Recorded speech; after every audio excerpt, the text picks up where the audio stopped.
that gave people so much pleasure. We talked earlier on about the national hunt horses going on. Obviously, a lot of flat horses because of the commercial pressures, whether they're colts or stallions, go off to stud, quite soon.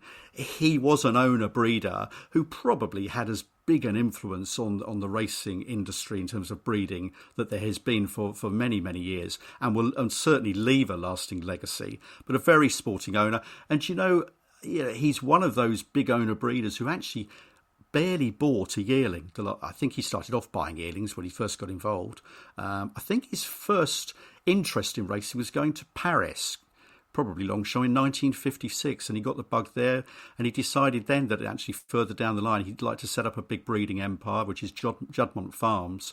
But his whole operation, which is based in America, France, Ireland, Australia, the UK, has really been based on his own stallions and broodmares. Phenomenal operation, and it will really have a lasting effect. So the other thing was surprised me, he was actually 83. I thought he was a little bit older than that, but it'll be interesting to see what happens to the Juddmonte and the Empire. But he certainly will have had a lasting effect, no doubt about that. Well, hopefully it will continue because, yeah, you're right. It's a bit of an institution in racing now, isn't it? The breeding empire there, and loads of success, loads of good horses coming through there, and yeah, hopefully it'll continue in the future. Well, I'm delighted to say we've got our special guest on the line, Hazel Peplinski, Chief Executive of Perth Racecourse. Hello, Hazel. Welcome and Happy New Year. Oh, thank you, Simon. Happy New Year to yourself. I hope you're well. Very well. It's very strange, surreal times, isn't it? But we'll come on to how racecourses are coping with the pandemic during the course of the podcast. But first of all, I think you were born and bred in Scotland. Can't start this without talking about Hogmanay. How did you cope with Hogmanay? How did you celebrate this year? Oh, very, very different. A bit like our Christmas. So normally it would involve a lot of friends and family. And of course, we abided by all the restrictions and it was just ourselves. So my husband and I've got a 20-year-old and an 18-year-old, both students. So we played poker, actually. Played poker, saw the bells in, and it was a lovely day on the 1st. So no hangovers. And yeah, it was just different. It's surreal. It's very, very strange, but lovely to have some family time. Of course. And we watched some good racing over the holiday, to be fair. Well, we can't continue without me asking, who won the poker? Did you win? George, my husband, is an annoying habit of taking it very seriously and winning a lot. So fortunately, there's no money involved.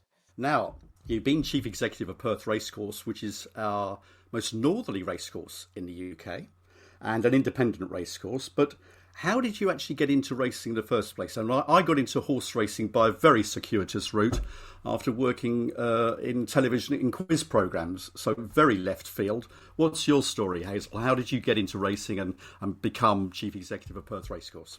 Yes, I'm asked that quite a lot over the years, and it's very, very natural for me because I was born into horses. I was brought up on a farm with 5 other children, and we did all the normal pony stuff, pony clubs, hunting, pointing. My grandpa always had a broodmare kicking about, and my father loved his pointing as well. He was a master of foxhounds, and he had a permit for training in case we ever found a good horse. And we did have a good horse. Our best horse was Gale Warning, who won the Fox Hunters at Aintree back in the mid-80s. And my brother was quite a keen amateur. He rode it. So that was fun, a really good family team effort. And I think my claim to fame was being the box driver, bringing Gale Warning home from Aintree all the way back up to Edinburgh, because I think I was the only sober dudgeon that was that was at Aintree. So we were born and bred into racing, but that doesn't mean to say that I'd necessarily end up running a race course. When I was at Aberdeen University, I was president of the sports union in my final year, and I got a taste for sports management early on, and that seemed to appeal to me. I seemed to like it because I was very sporty, played a lot of lacrosse at a high level in the end. So that took me away from horses for a while, and I wish it hadn't in a way, because I dabbled with being an amateur rider myself later on, but just too late to make a real go of it. But I was lucky enough to have a couple of winners on the flat and in point-to-points. But when I got serious about a career, if ever it did, I did a postgraduate diploma in leisure and recreation, which looked good on my CV, and it gave people confidence that I was serious about getting into sports management. And started in tennis and golf, actually, working for ProServe and running small events, whether they would be golf events down in Surrey or the grass court championships before Wimbledon up in Edinburgh. And we looked after big names like Sabatini and Jimmy Connors and McEnroe. So that gave me a really good taste for the fun that you could have working in sport, even if you weren't participating yourself. So that lasted for a good 3 years while I was continuing to play lacrosse. There were lots of short-term contracts, which began to feel a little bit as though I ought to settle down and grow up. So I was at Musselburgh Races with my dad one day and was told about a really good job with the Racecourse Association. So it's fun that I'm a director there now, because as I've gone full circle. I started in racing as their Northern Public Relations Officer before racecourses had their own marketing teams. So I would go around all the courses in the north, right down as far as Redcar sometimes, Haydock, introduce the races, present the trophies, look after the press room, a lot of driving, but I got to know all the different managements across the northern part of the racing in the UK, and that really helped me give me a good grounding for what was to come. Unbeknown to me, I applied in 1990 to be it's a new role at Hamilton Park. They'd always operated with a clerk of the course and a secretary. They decided to go up one level and have a CEO. So I applied for that quite ambitiously, I think, given my background, and was lucky enough to secure that. So that set me off. So in the 1990s, before I got married and had children, I had a good 7 or 8 years at Hamilton Park as their CEO, and I had to surround myself with very good accountants on their board. The financial background has always been my weakness, and it still is, although it's got better over the years. But I sort of had a flair for promoting and managing and operating, and I absolutely loved that. I ended up being at Hamilton Park for over 20 years, and went part-time, went more into the clerking side when I had a young family and could work just part-time. And I think you did race day presenting, didn't you, as well as when you were there? Is that right? That was my PR role. So yeah, travelling around. I mean, interviewing Lester Piggott at Haydock is a highlight.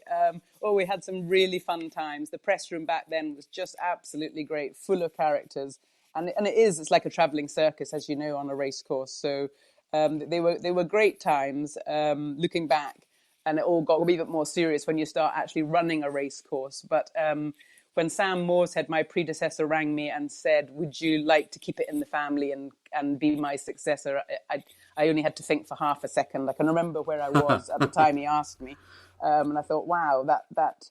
And before he asked me, I hadn't been looking, but when he did ask me, I realised I'd been at Hamilton probably too long, 23 years, and the children were growing up now, and so I felt I had more time, more energy to give.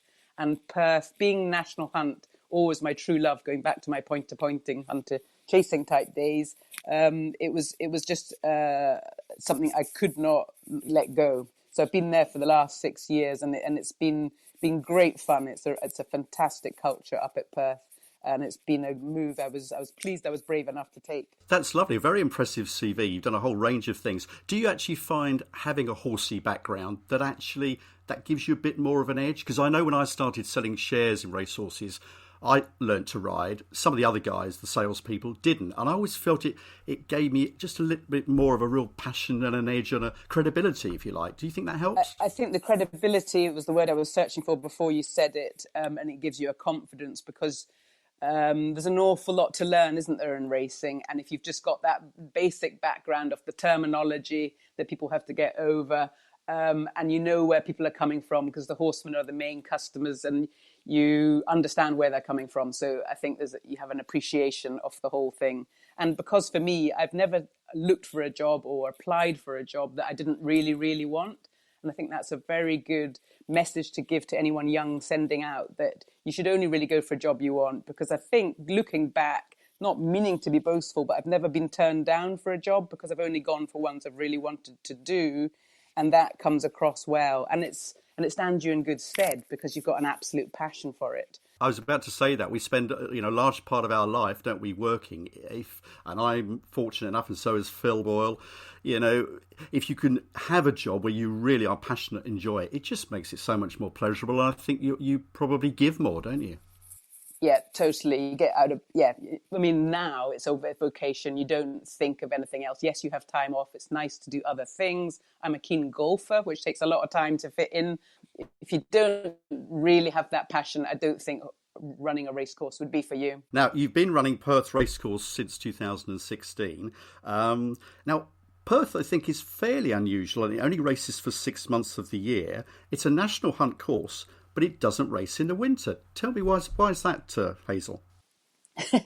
I mentioned I was at Aberdeen University. I actually studied a geography degree because I didn't know what else to study, and it seemed quite good field trips and things. So I played a lot of sport. I studied geography, and the reason is physical geography. So soil type and climate. So we're on the banks of the River Tay. You'd think it would be lovely alluvial, but it's not. It's a very, very heavy clay soil. So from November to February, and right now, the track would be waterlogged and is waterlogged.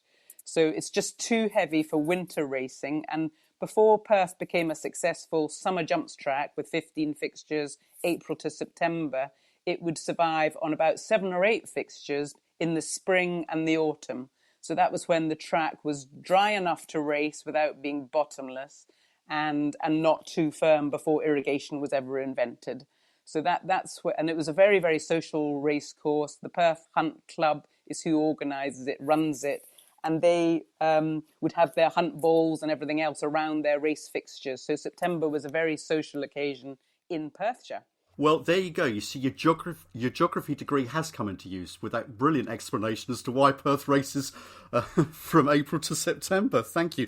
Now, one of the things that Phil and I have been talking about earlier on is obviously the effects of the pandemic on racecourses. Yeah, absolutely. I mean, we've been sort of, obviously, Simon and I have been chatting away every month for about the last 6 months about the impact the pandemic's had on us. But it was something that we recognised very early on, was that it must be a horrendous situation for the racecourses with no spectators, and obviously the impact that must have on finances and morale of your team, etc. Can you sort of talk us through some of the additional pressures that it's presented to you, and are you able to do any planning for the future at the moment given the current uncertainty, or is it all still very much up in the air? Well, you're so right, Phil. I mean, and it's nice to hear that horsemen have recognised that the impact has been hard on racecourses, but I believe it's fairly obvious if you don't have attendances. There's a huge shortage of revenue, especially the summer tracks. I mean, I've bored everyone silly, especially with my seat now on the RCA board, about how much worse the pandemic has been on Perth and all the summer tracks compared to the winter and the dual purpose tracks, because the summer jumping in particular, we lost more fixtures than anyone in 2020 because we were deemed probably fairly less important than the pattern races that had to happen early on in order to get the classics run. And so we were made to wait until July before a restart. So the jumps tracks in the summer missed out on the betting frenzy in June, which was relatively profitable for everyone that had been starved of live sport. Everyone was betting like crazy in the lockdown with nothing else to do. So Perth ended up only staging 6 behind closed doors fixtures, which turned in very small profits each, but purely, as you say, from the betting income, no attendances whatsoever. And we lost 9 fixtures, and we haven't had a crowd for over 18 months by the time April comes round this time, and maybe longer if this current lockdown continues much longer. So it is a huge worry. The summer tracks had the greatest cash shock, if you like, because our financial model relies on over 50% of our revenue coming from crowds. So that's why a lack of crowds is so much worse for us than, say, with all due respect, the all-weather tracks, who wouldn't expect quite such a large attendance, so don't rely on that income in their annual budgets. So our cash shortage is absolutely massive. And so I had to a point, I touched on earlier, in my early days at Hamilton Park, relying on my board of directors, who had very good accountants on it, fortunately, I had to quickly create a financial advisory group to surround myself, to see